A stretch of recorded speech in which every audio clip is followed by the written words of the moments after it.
Hello and welcome to my review on the entry grade NU Gundam.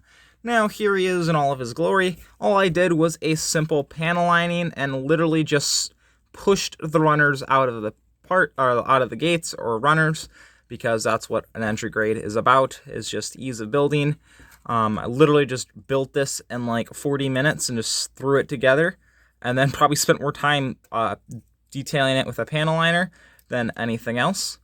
But it is a really nice kit. The joints are probably going to get really loose because on my entry grade RX-78, the legs are pretty much free hinges at this point.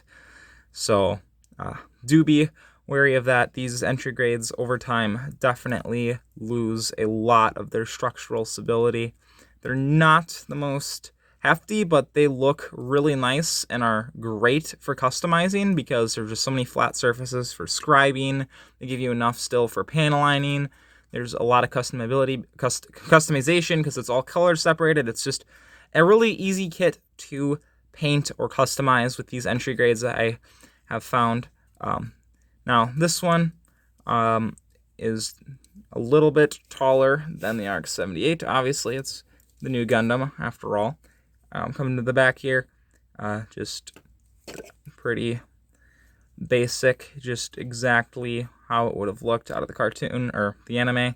The beam saber here doesn't really have an effects part, and also, like, if you want to take just like a normal effects piece, it can't really fit in there. It kind of fits in at an angle and doesn't hold in the best.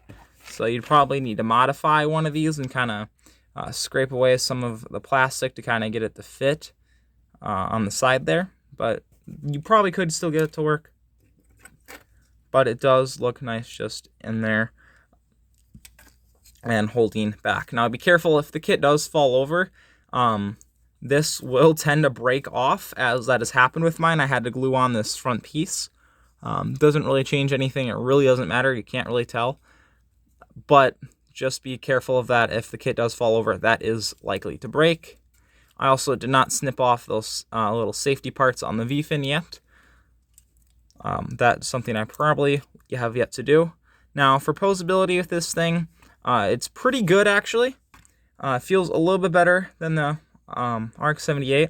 So we have a full 360 right here. We can go forward and back just a little bit. No real butterfly, it's just a ball joint that goes straight into there.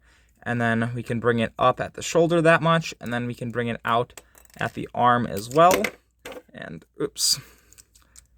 That's about all you're going to get. Is just a little bit past 90.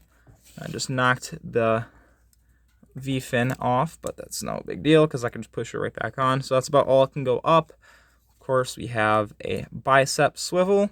We have a elbow bend.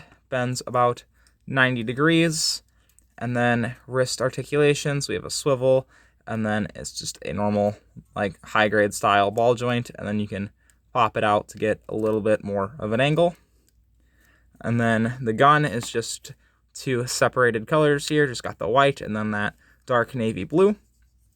At the chest here, we got an ab crunch, kind of the same style joint as the RX-78, and then we can bring it back to about that far, and then a little bit out to the side, not much at all.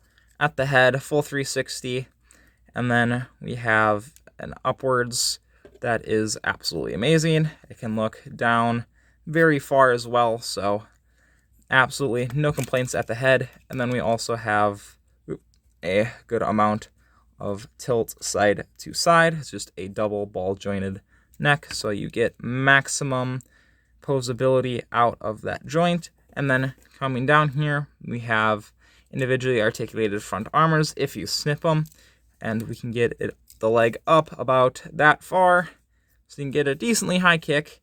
Back, we basically have nothing because it runs into the back skirt, and then out we can bring that out a little bit, but it really doesn't affect much because that's on a ball joint, so it can really only go that far in the first place. Let me bring that back down. We also have a swivel right here, and the side skirt is on a ball joint, so can do anything a ball joint can do. And then the leg, we can bring it up quite a bit here. Let's just bring that forward. There we go. So we got a pretty decent bend at the knee. And then at the foot, we have rotation. So you can get pretty much all you're going to need for any A-stance poses. And then we can bring it up decently far back, just a teeny bit further. So overall, some decent articulation for a Gundam. Not too much, not too little. Again, these are entry grade hands too, so they're just plug and play, as I like to call them. Just literally, you can take them in and out. So it is all compatible with all the other kits. And then the shield is just on a two-sided clip system. Just try and get that off. I guess it's on there better than I thought. So it holds on absolutely great. So it's just got two clips on the side that just clip around it. And then we have that side beam saber. There's really no way of taking it out. It's literally sculpted in with it. So there's no real gimmick there. And we can just put that back on here. You can see some of my panel lining on the inside there. So that's pretty much it for this guy. You can get him in some pretty cool poses pretty easily. Although I do have a feeling that eventually he will loosen up quite a bit, especially at those shoulders for this one, it seems. Those will loosen up. Now, for comparison, we have the double Zeta next to him. Double Zeta is definitely a little bit chunkier, but the NU Gundam is quite a bit taller, and he's not even fully standing up. So there's definitely some height advantage for this guy here. These are all high grades I'm comparing it to. So I can get against the scale there. So yeah, it's a really, really tall Gundam. And then we have another one of my favorites. Have the Zeta.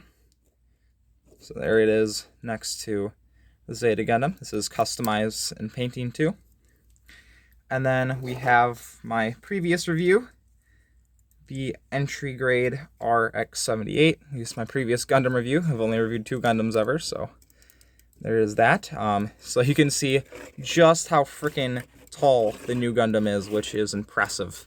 But you can definitely tell that this guy has gotten really, really loose, which is really unfortunate.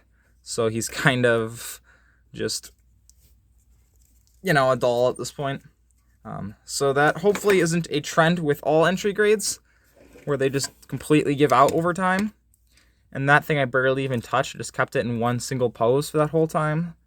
So hopefully not all of them do that. If you're having the same kind of issue with your entry grades, let me know, because I'm curious just to see how many of them have that same issue. That's pretty much it for this guy. He's a super simple kit. He's a little bit under like 20 bucks for this guy, so it's definitely worth it. Especially, I feel like this would be a great first start for any Gundam builder, because again, it's an entry grade. It's pretty much in the name, and it's quite a bit bigger. It's got really big parts. It's a super simple build, and a lot of people really love this Gundam. NU Gundam is probably one of people's favorite Gundams, I'd say, from what I've seen. My favorite's probably the Double Zeta, followed by the Zeta Gundam, because I just love Transformer kits, because, you know, I love Transformers. But again, that's pretty much it for this guy. Nothing much else to say. So that's been it for my video review, and see you guys later. Peace out.